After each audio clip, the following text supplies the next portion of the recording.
ಬಾಲಕಿ ಮೇಲೆ ಲೈಂಗಿಕ ದೌರ್ಜನ್ಯ ಪ್ರಕರಣ ಪತ್ತೆಯಾಗಿದೆ. ಲೈಂಗಿಕ ದೌರ್ಜನ್ಯ ಎಸಗಿದ ಅಪರಾಧಿಗೆ ಜೀವಾವಧಿ ಶಿಕ್ಷೆಯಾಗಿದೆ.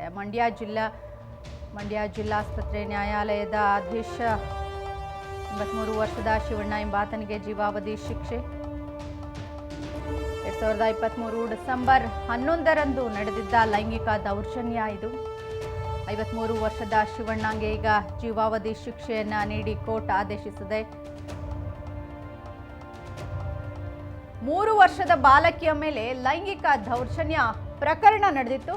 ಈ ಪ್ರಕರಣಕ್ಕೆ ಸಂಬಂಧಪಟ್ಟಂತೆ ಈಗ ಜೀವಾವಧಿ ಶಿಕ್ಷೆ ಅನೌನ್ಸ್ ಮಾಡಿದೆ ಕೋರ್ಟ್. ಮಂಡ್ಯ ಜಿಲ್ಲಾ ಸತ್ರ ನ್ಯಾಯಾಲಯದಿಂದ ಈ ಆದೇಶ ಹೊರಬಿದ್ದಿದ್ದು 53 ವರ್ಷದ ಶಿವಣ್ಣ ಎಂಬಾತನಿಗೆ ಜೀವಾವಧಿ ಶಿಕ್ಷೆಯನ್ನ ಪ್ರಕಟಿಸಿದೆ. 2023 ಡಿಸೆಂಬರ್ 11ರಂದು ಲೈಂಗಿಕ ದೌರ್ಜನ್ಯ ನಡೆದಿತ್ತು. 3 ವರ್ಷದ ಬಾಲಕಿಯ ಮೇಲೆ 53 ವರ್ಷದ ಶಿವಣ್ಣ ಎಂಬಾತ ಲೈಂಗಿಕ ದೌರ್ಜನ್ಯ ಎಸಗಿದ್ದ. ಈತನಿಗೆ ಈಗ ಜೀವಾವಧಿ ಶಿಕ್ಷೆಯನ್ನ ನ್ಯಾಯಾಲಯ ವಿಧಿಸಿದೆ.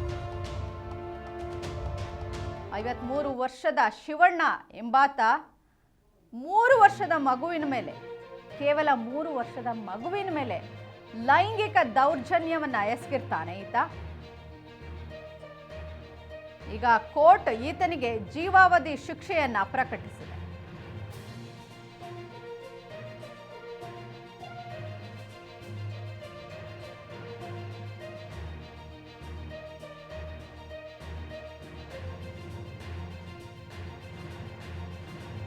ಶ್ರೀರಂಗಪಟ್ಟಣ ತಾಲೂಕಿನ ಗ್ರಾಮವೊಂದರಲ್ಲಿ ಈ ಘಟನೆ ನಡೆದಿತ್ತು.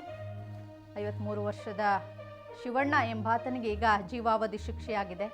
ಇಂಥ ಕಾಮುಕರಿಗೆ ನಿಜವಾಗ್ಲೂ ಜೀವಾವಧಿ ಶಿಕ್ಷೆನೇ ಆಗಬೇಕು. ಕೇವಲ 3 ವರ್ಷದ ಹೆಣ್ಣು ಮಗಳ ಮೇಲೆ ಈತ ಎರಗಿದ್ದ. ಈತನಿಗೆ ಈಗ ಕೋರ್ಟ್ ಸರಿಯಾದ ಶಿಕ್ಷೆಯನ್ನೇ ನೀಡಿದೆ.